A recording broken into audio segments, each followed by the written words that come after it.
Hello les gens, asseyez-vous, on va parler. Ariana Grande est de retour et apparemment elle se traîne une vraie réputation maintenant. Rhythm plus Flow saison 2 arrive sur vos écrans. Doja Cat a été maltraitée par son frère. Kanye West est prêt à tout pour récupérer son public.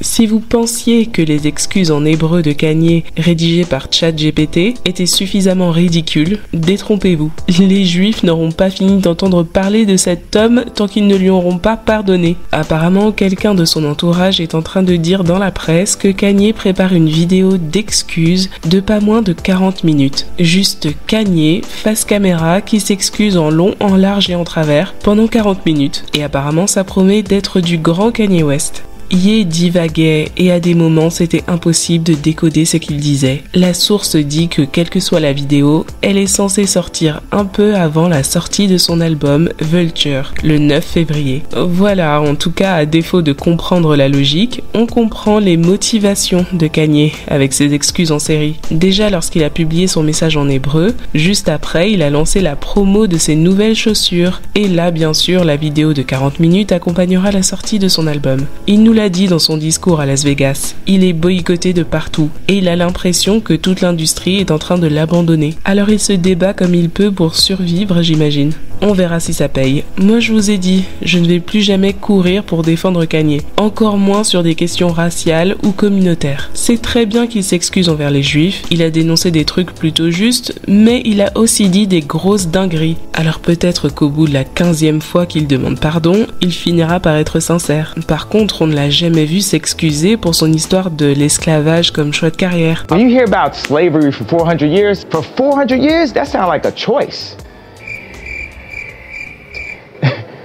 Et c'est bien normal, puisque personne n'a jamais exigé de lui qu'il s'excuse pour ça. Au contraire, on est les premiers à streamer Donda, à acheter des Yeezy pour ceux qui ont 1000 € à perdre, et à le défendre alors qu'il a très rarement raison. Alors tant mieux, longue vie à lui. Par contre, est-ce qu'on peut parler vite fait du cirque qu'il est en train de nous jouer avec sa femme? Je voulais juste te dire que Kanye a officiellement atteint le niveau Squid Game de la richesse. Depuis quelque temps, on le voit s'afficher avec sa femme et l'utiliser comme une espèce de poupée gonflable. C'est l'énergie que je perçois venant d'eux. C'est très sombre, très fétichiste, Balenciaga-esque, et si tu mettais des cagoules en latex, parce que les nuisettes de Victoria's Secret, ça fait longtemps que ça me fait plus aucun effet. On dirait des rituels francs-maçons en plein jour. Ça fait froid dans le dos. Alors après, je dis pas qu'il force sa femme à faire tout ça, ou qu'elle est en danger. Quoique, restons vigilants quand même, ça coûte rien. Bianca cligne des yeux 2 fois si tu veux une assistance médicale. En tout cas, je dis juste que l'âme de Kanye disparaît un peu plus chaque jour. Un homme riche, sans guidance spirituelle, ça donne ça. Vous êtes 2 gros malades, tournez-vous vers Jésus. Je sais pas ce que vous en pensez, je veux pas nécessairement en faire des tonnes. Je suis même pas spécialement religieuse dans la vie. Mais en gros, ce que j'essaie de vous dire, c'est que là maintenant, plus que jamais, Kanye a besoin de Dieu. Il a besoin de s'agenouiller et de louer autre chose que lui-même.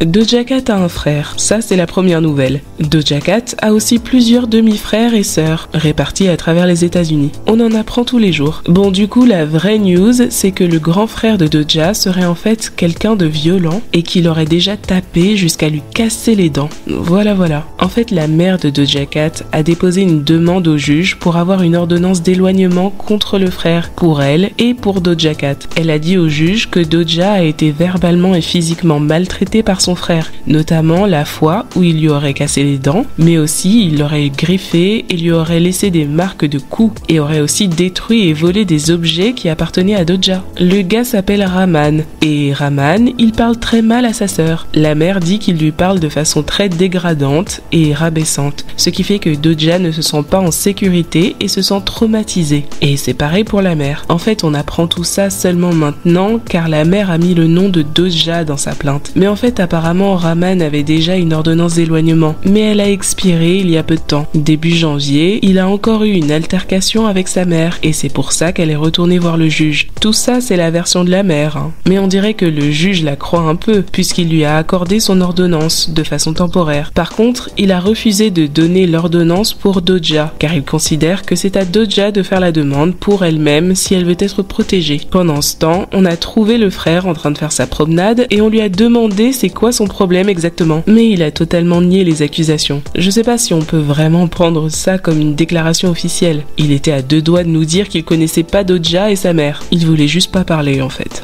Any word on what's going on with you and your sister and your family? They're saying that, you knocked her teeth out. That's the accusation.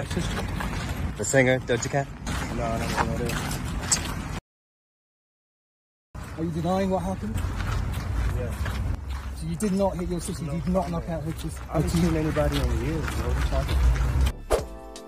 Netflix a annoncé le grand retour de Rhythm plus Flow. Alors je sais pas pour vous, mais pour moi c'était une très bonne nouvelle de base. Ce qui s'est passé avec cette émission, c'est que la version originale, la saison 1 de Rhythm plus Flow, n'a pas forcément convaincu son public. Pourtant moi j'avais kiffé, mais c'est peut-être parce qu'en France c'est beaucoup plus rare d'avoir ce genre d'émission sur l'univers du hip-hop. Du coup Netflix ils avaient capté le truc et ils nous ont sorti Nouvelle École, qui a bien marché en France. Moi j'étais pas du tout avec les puristes bipolaires qui veulent que le rap soit mainstream tout en restant underground. Et au passage qui oublient que Nouvelle École ça reste un télécrochet qui doit cocher certaines cases. Il y avait des choses qui m'ont fait sauter de ma chaise, mais à la limite, ça c'est la preuve que c'était une bonne émission. En tout cas la saison 1. La saison 2 c'était plus compliqué, avec une fin cauchemardesque. Bref, la sélection des jurés était bien équilibrée et faisait du sens. SCH, Niska, Shai, ça a inspiré un mélange de technicité, de légitimité et de star power / girl power. Malheureusement, ils n'ont pas vraiment su faire du bon travail lors de la saison 2. Du coup, Netflix a paniqué et est parti appeler SDM et Aya pour la saison 3. Je trouve que SDM, il a pas assez consolidé sa place dans le game pour commencer à donner des conseils. Et Aya, j'ai aucun problème avec elle. Je la remercie de faire briller la chanson française à l'international. Et je sais qu'elle va ramener de l'audience, mais bien évidemment, elle n'a absolument rien à faire dans une émission de rap. À la limite, ça aurait pu être cool qu'elle vienne chanter avec un candidat lors de l'étape des feats pendant la compétition.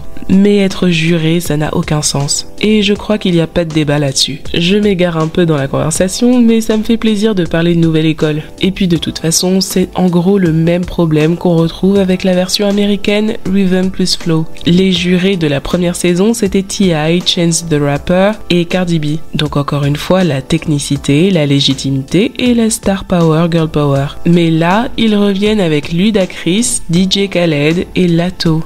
Qu'est-ce que vous en pensez de la sélection? Perso, je trouve que de manière générale, le trio est plutôt faible. Ludacris c'est un OG, mais ça n'a jamais vraiment été un rappeur particulièrement technique. DJ Khaled, on l'aime bien, mais il est plus vraiment dans son prime. Et Lato, vous avez capté qu'elle est censée avoir le rôle du juge qui rapporte de l'audience et un public féminin. Je trouve qu'elle est pas au niveau d'une Cardi B à l'époque, ou d'une Aya en France. Ceci étant dit, c'est quand même une super opportunité pour elle, et même si elle est pas assez populaire pour créer un engouement autour de l'émission, elle reste quand même la meilleure des trois juges. En plus, elle-même vient d'un télécrochet de rap, donc il y a une dimension intéressante. Vous allez regarder la nouvelle saison de Rhythm plus Flow, et aussi la saison 3 de Nouvelle École du coup. Ariana Grande est de retour pour sauver la pop. Parce qu'on parle du rap féminin même, mais est-ce que quelqu'un va dire quelque chose sur la pop? I think we should have that conversation. En gros, tous les OG ont soit arrêté de chanter, comme Justin Bieber, soit ils font le strict minimum, comme Miley Cyrus. Madame, je fais un tube, puis j'enregistre le reste de mon album en dormant. Les nouvelles meufs comme Dua Lipa ou Olivia Rodrigo nous ont vendu du rêve, mais elles ont déjà l'air d'être à bout de souffle. Qui va vraiment venir sur le devant de la scène et enchaîner les albums numéro 1? J'imagine que vous avez toujours Harry Styles, et bien sûr Taylor Swift, mais même elle continue de faire des chiffres impressionnants, mais j'ai l'impression que maintenant ses chansons ne dépassent plus sa fanbase. Genre en fait clairement moi j'écoute pas de pop, c'est très rare que je mette ça dans ma playlist. Du coup comment je me rends compte que certains artistes sont en train de tuer le game? C'est quand par exemple je connais toute leur discographie alors que je les suis même pas. Vous croyez que je suis un jour partie m'asseoir pour écouter Shake It Up? What Do You Mean ou même Thank You Next. De très bonnes chansons, mais c'était pas des choix en fait. Avec tous les moyens qui sont investis par les labels, dans la radio, dans les deals avec les plateformes de streaming, la pop c'est censé être un genre musical à grande échelle. Et maintenant j'ai l'impression que c'est beaucoup moins le cas. Les experts musicaux pourront expliquer le pourquoi du comment. Moi je fais juste le constat. Du coup, est-ce que vous trouvez qu'Ariana a réussi son comeback? En tout cas, Yes and est le moyen qu'elle a choisi pour répondre aux critiques qu'elle a reçues durant sa pause musicale. Déjà, les critiques sur son poids. Elle doit pas peser plus de 45 kilos, on dirait qu'elle peut s'évanouir à tout moment, mais pour elle, elle trouve que c'est normal. Elle avait déjà demandé à tout le monde d'avoir la gentillesse d'arrêter de parler sur son corps, car c'est pas sympa. Et qu'en plus, elle est en meilleure santé physique et mentale qu'elle ne l'a jamais été. C'est vrai que c'est pas bien de la critiquer sur son poids. On sait pas ce que les gens traversent. L'histoire de Chadwick Boseman aurait dû nous apprendre une leçon. Mais non, c'est dommage. Si elle est en bonne santé et qu'elle ressent plus le besoin de se nourrir, c'est tant mieux pour elle. J'ai pas particulièrement envie qu'on l'affiche, mais j'avoue que ça me rassure quand les gens dénoncent ce genre de transformation. Parce qu'il faut pas non plus que ses fans commencent à penser qu'Ariana est dans la norme. Il faut pas non plus que les médias recommencent à glorifier la maigreur. On a assez souffert, merci, non merci. Apparemment, Ariana a fait un gros travail sur elle-même et ça lui a permis de se réconcilier avec son apparence. Par exemple, elle avait parlé avec émotion du fait qu'elle faisait beaucoup de botox dans le passé et des fillers aussi. D'après elle, c'était une façon de se cacher. Alors que maintenant, elle assume qui elle est et ce qu'elle fait et avec qui elle le fait, même si ces gens-là sont mariés et qu'elle aussi. Ma langue est sacrée, je parle de ce que je veux. Protégée, sexy, j'ai du discernement quand il s'agit de mon temps. Votre énergie est la vôtre, la mienne est la mienne. Ce qui est à moi est à moi. Mon visage se tient droit, je n'ai pas besoin de déguisement. Ne commentez pas mon corps, ne répondez pas. Vos affaires sont les vôtres et les miennes sont les miennes. Pourquoi vous vous souciez tellement de quel tub je chevauche? Pourquoi? De base, Ariana s'est mariée avec Dalton Gomez en mai 2021. Ça avait l'air d'aller, même si après on a eu des rumeurs du genre il est infidèle, ou bien ils se sont mariés trop vite après avoir vécu ensemble durant le confinement. Ensuite, le retour à la vie normale a été compliqué et ils se sont éloignés genre. Ethan Slater est un acteur qui a rencontré Ariana sur le tournage de leur prochain film, Wicked. Il est marié avec Lily J, ils sont ensemble depuis le lycée et ils ont un enfant de seulement 1 an. Comme vous savez, Ariana est maintenant en couple avec ce cher Ethan. Et le problème, c'est la timeline. C'est très flou tout ça. Ariana et Ethan ont tous les deux annoncé leur divorce en juillet 2023, à quelques semaines d'intervalle. Mais comme l'ex-femme d'Ethan a commencé à critiquer Ariana dans la presse et à sous-entendre qu'il y a eu infidélité, on a eu plus de détails, si on peut dire ça comme ça. Ariana prétend qu'elle et Dalton étaient déjà séparés depuis janvier. Ethan prétend qu'il a commencé à sortir avec Ariana 2 mois après s'être séparé de sa femme. Sauf qu'on a toutes sortes de rumeurs qui sont sorties, notamment que Ariana et Ethan ont fait des dîners à 4 avec leurs partenaires alors qu'ils étaient secrètement ensemble. Qu'Ariana et Ethan se cachaient à peine sur le tournage de leur film, ils étaient l'un sur l'autre devant tout le monde. Ou encore qu'ils se galochaient dans un bar après le taf déjà en mars 2023. Donc là, c'est soit ils étaient tous les deux séparés, soit non. Mais dans tous les cas, ils étaient tous les deux mariés. Ethan avait un bébé et personne n'avait encore ne serait-ce que engagé une procédure de divorce. C'est pour ça que la posture de défi qu'Ariana choisit de prendre dans sa chanson peut paraître assez audacieuse, voire même carrément inappropriée. I actually think that she suffers from some random hoe disorder where she actually likes it when a man is taken. She's like, I like that. I want to just, I need that. Like she's just turned on by it in a weird way. She didn't care that he was ugly, nothing. She just said, I want to break up this family.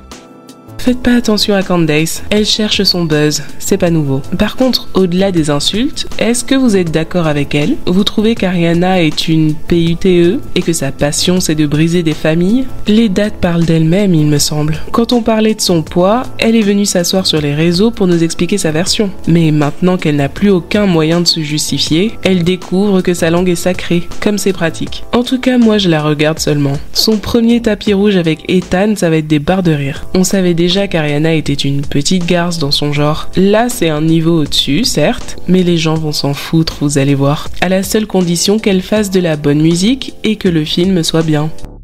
Dites en commentaire ce que vous pensez de la vidéo. Vous allez soutenir l'album de Kanye? Vous pensez quoi de son idée d'excuses en court-métrage? Les nouveaux jurés de Rhythm plus Flow et Nouvelle École, vous validez? Ariana a-t-elle réussi son comeback? Allez, on se parle en commentaire.